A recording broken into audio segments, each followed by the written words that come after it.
Kieran Malloy never questioned his wife, Lillith Ainsworth, until the day he received a letter that shattered 20 years of trust.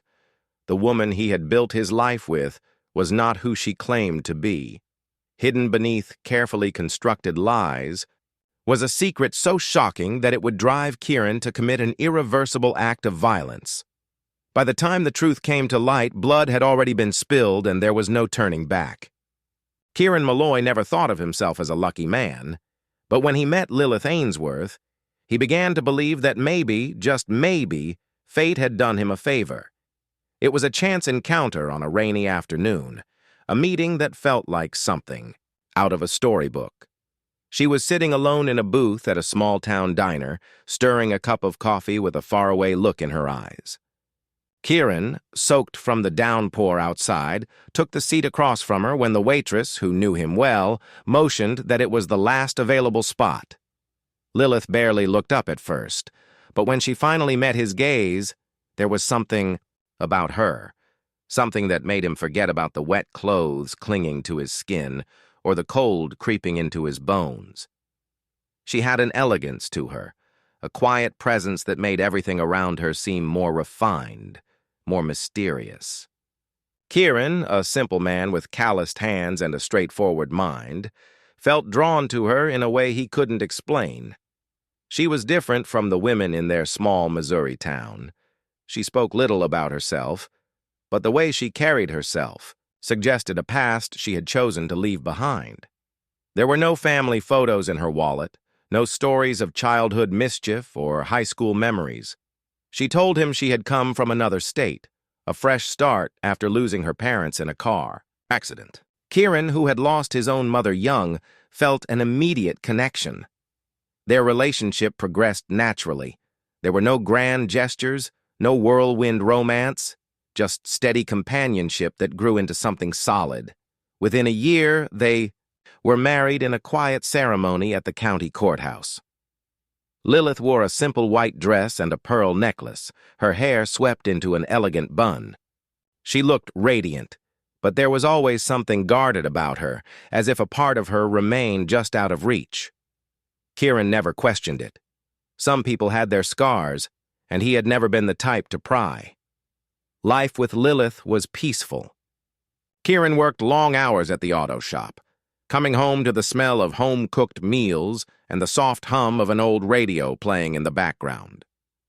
Lillith took care of their small home with an almost obsessive attention to detail. She loved tending to their garden, her delicate hands carefully pruning roses and tomatoes. She avoided large social gatherings, preferring the quiet of their backyard over the chatter of neighbors.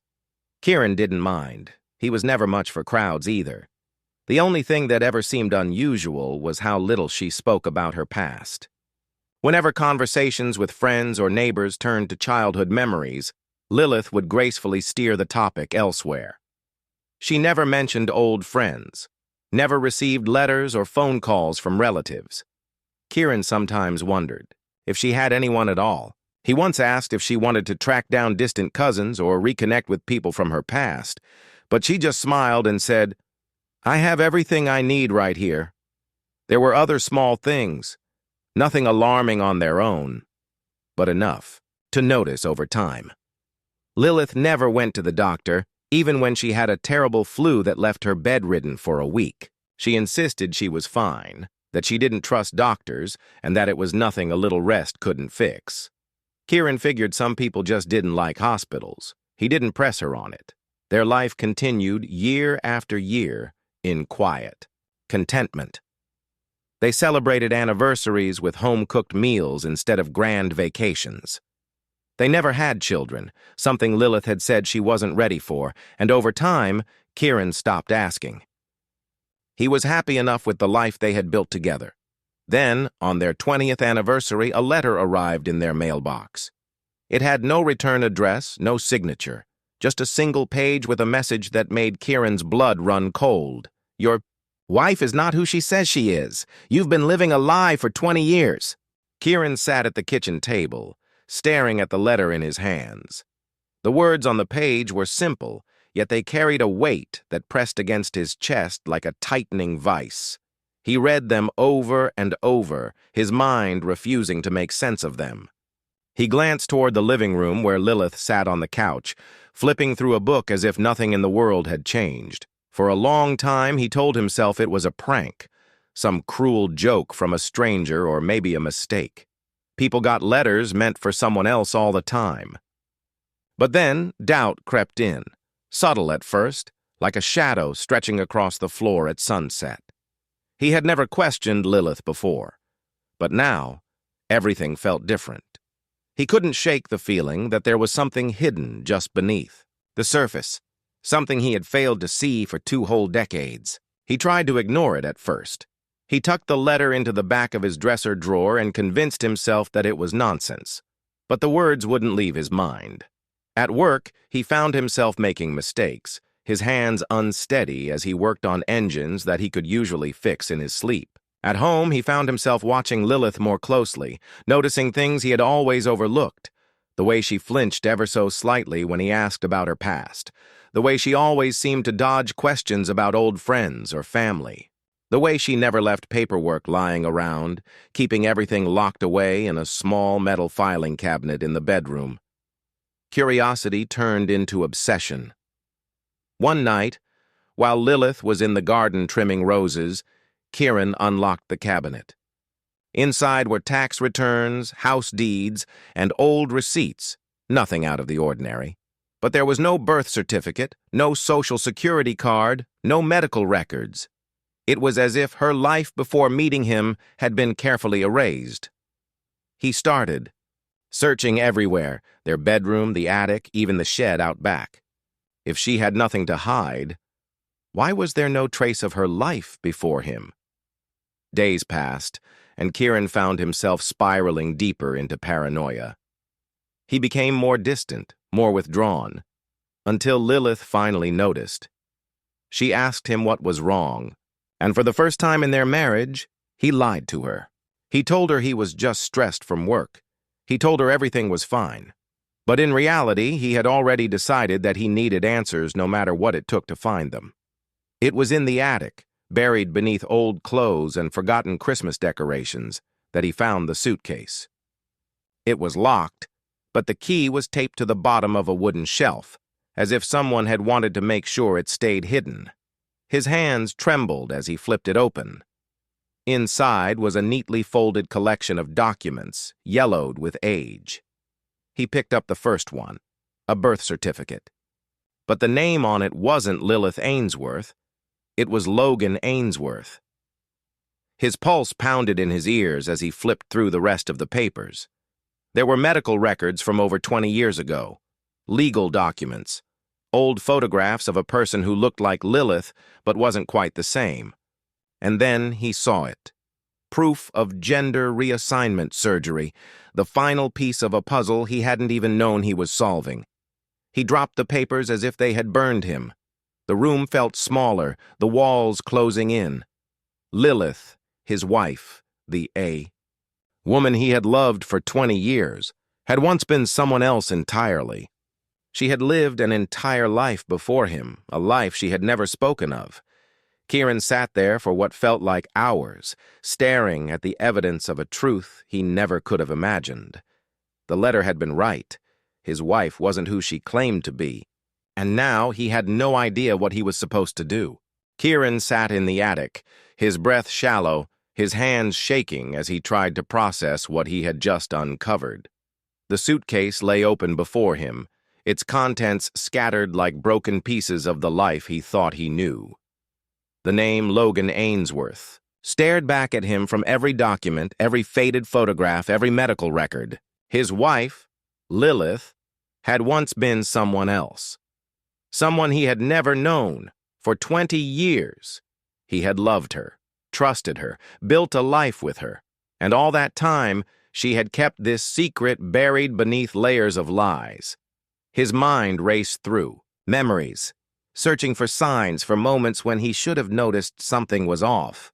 He thought about the way she avoided doctors, the way she never talked about her past, the way she had always seemed just a little too careful, too guarded.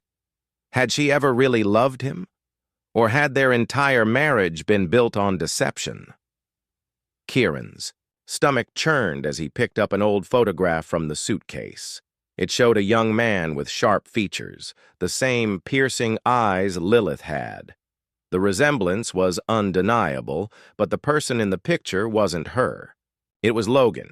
He flipped the photo over and saw a date written in faded ink, 1995. Years before he had even met Lillith. He grabbed another document, a court record. His eyes darted over the words, struggling to make sense of them. Fraud, financial, crimes. A case that had never gone to trial. His fingers gripped the paper tighter as he read further. Logan Ainsworth had been under investigation for embezzling funds from a small business he had worked for in another state. The case had gone cold when he had disappeared. Disappeared. Realization slammed into Kieran like a fist to the gut. Lillith hadn't just changed her identity for personal reasons. She had done it to escape something. She had erased Logan Ainsworth from existence and become someone new. Someone no one would ever suspect. And for 20 years, she had lived, right beside him, hiding in plain sight. A sickening mix of emotions flooded his chest. Anger, betrayal, confusion. He felt like a fool. How had he never seen it? How had he spent 2 decades with someone and never once questioned the gaps in her past? The missing pieces that now seemed so obvious? A noise from downstairs jolted him out of his thoughts. The front door creaked open, followed by the soft sound of Lillith's footsteps. She was home. Kieran's grip tightened on the papers in his hands. His pulse hammered in his ears as he shoved everything back into the suitcase and snapped it shut. He didn't know what he was going to do yet, but he knew one thing. He couldn't just sit there pretending everything was fine. He climbed down from the attic, his heart pounding with every step. As he reached the hallway, he saw Lillith in the kitchen, placing groceries on the counter. She turned and smiled at him, the same warm smile she had given him 1,000 times before. But now, all he could see was the lie behind it. He had 2 choices. He could confront her, demand the truth, force her to explain everything, or he could wait, pretend he didn't know, and figure out his next move. His fists clenched at his sides. For 20 years, he had lived with a stranger. And now, everything was about to change. Kieran stood in the dimly lit hallway, staring at Lillith as she moved through the kitchen, humming softly to herself. The sound, once familiar and comforting, now sent a chill down his spine. His hands clenched into fists as he felt the weight of the truth pressing down on him like a crushing force. He had spent 20 years loving someone who had never really existed. The betrayal burned inside him, raw and unrelenting. He walked toward the kitchen, his steps slow and deliberate. Lillith turned to him with a smile, her eyes warm and unsuspecting. It made his stomach twist. How could she look at him like that, knowing what she had done, knowing what she had hidden from him for so long? His mind raced through memories, each one now tainted with suspicion. Had she ever truly loved him, or had he been nothing more than a shield, a means to hide from a past she never wanted to face? The thought made his hands shake. His entire life with her had been a carefully constructed illusion, and he had been too blind to see it. His eyes darted toward the cabinet where he kept his revolver. He hadn't touched it in years, not since he had inherited it from his father. But he knew it was still there, loaded and ready. His pulse pounded in his ears as he took slow, measured steps toward it. Lillith was still talking, her voice distant, muffled by the storm of emotions raging inside him. She had no idea that her world was about to shatter. The moment his fingers curled around the cold metal of the gun, something inside him snapped. The weight of betrayal, the anger, the humiliation, it all exploded at once. He turned and raised the revolver. Lillith's smile faltered, confusion flickering across her face. Then realization dawned in her eyes, and her entire body tensed. But it was too late. The first shot rang out, the sound deafening in the small kitchen. Lillith staggered backward, her hand flying to her chest. A dark red stain blossomed against her white blouse. The second shot came before she could even react. She fell against the counter, gasping, eyes wide with shock. Her lips moved, but no words came out. Kieran didn't stop. A third shot, a fourth, a fifth. Lillith collapsed onto the floor, her body motionless, her blood pooling beneath her. The smell of gunpowder mixed with the scent of fresh groceries still sitting on the counter. The only sound left in the room was Kieran's heavy breathing. He stood there, the gun still raised, his hands trembling. His mind struggled to catch up with what had just happened. One moment he had been searching for answers. The next, his wife, his Lillith, was lying lifeless at his feet. A wave of dizziness washed over him. He had acted on instinct, on pure, unfiltered rage. There was no undoing what he had just done. Then, as if snapping out of a trance, he dropped the gun. The clatter of metal against the tiled floor seemed unnaturally loud. His legs felt weak, as if they might give out beneath him at any second. It was over. But as he stood there, staring at the woman he had spent 20 years loving and now had just killed, a terrifying thought crept into his mind. Had she truly been the villain in all of this, or had he just become one himself? The sirens came fast. The neighbors had heard the gunshots, and within minutes, red and blue lights flooded the quiet street, cutting through the darkness like blades. Kieran didn't move. He stood over Lillith's body, the blood still spreading, still seeping into the cracks of the old kitchen tiles. His mind was blank, numb.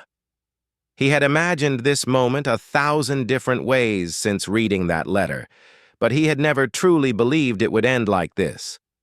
When the police stormed inside, their weapons drawn, they found no struggle. Kieran raised his hands without protest, his fingers still stained with the evidence of what he had done. He was pulled to the ground, his arms wrenched behind his back, but the pain in his wrists was nothing compared to the weight pressing down on his chest.